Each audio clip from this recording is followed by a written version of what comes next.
রাজধানীর আভিজাত্যের প্রতীক ঢাকা ১৭ আসন গুলশান বনানীয়ার ক্যান্টনমেন্টের এই নির্বাচনী এলাকায় এবার দেখা যাচ্ছে এক নজিরবিহীন দৃশ্য। রাজনীতির চিরচেনা হিসাব নিকাশ পাল্টিয়ে দিয়ে বুটের লড়াইয়ে মুখোমুখি দুই হেভিওয়েট প্রার্থী। একদিকে বিএনপির শীর্ষ নেতা তারেক রহমান, আর অন্যদিকে জনপ্রিয় চিকিৎসক ও জামায়াত মনোনীত প্রার্থী ডাক্তার এস.এম. খালেদুজ্জামান। লড়াইটা শুধু বুটের নাকি অস্তিত্বের?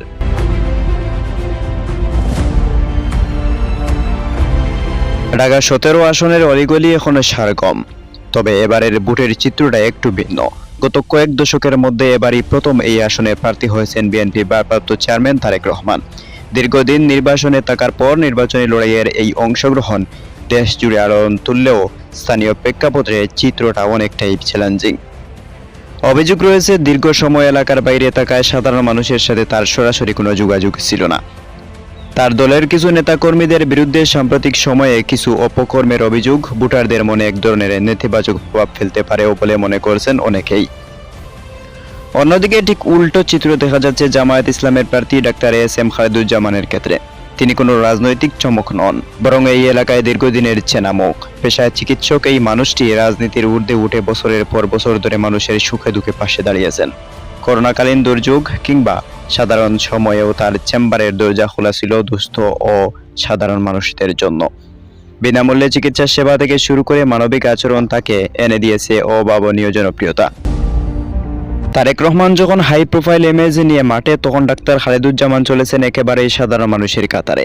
এলাকার চায়ের দোকান থেকে শুরু করে ড্রয়িং রুম, সবখানেই আলোচনা এখন একটাই: ভোটাররা কি দলের প্রতীক দেখে ভোট দেবে নাকি ব্যক্তির আমলনামা বিচার করবে? সবচেয়ে আশ্চর্যের বিষয় হচ্ছে, ডাক্তার খালেদুজ্জামান তার প্রতিদ্বন্দ্বী তারেক রহমানকে বড় কোনো চ্যালেঞ্জ হিসেবে দেখছেন না। তার আত্মবিশ্বাস মূলত জনগণের ভালোবাসা। তিনি মনে করেন মানুষ এখন আর ফাঁপা বুলিতে বিশ্বাসী নয়, তারা কাজের মূল্যায়ন করতে জানে। অন্যদিকে তারেক রহমানের সমর্থকদের দাবি, তারেক রহমানের উপস্থিতি বিএনপির বড় শক্তি। তবে মাঠ পর্যায়ে ভোটারদের বড় একটি অংশ বলেছেন, দলীয় ইমেজ ও নেতৃত্বের লড়াইয়ে ডাক্তার খালেদুজ্জামানের দীর্ঘদিনের সেবামূলক ভাবমূর্তি একটি বড় ফ্যাক্টর হয়ে দাঁড়িয়েছে।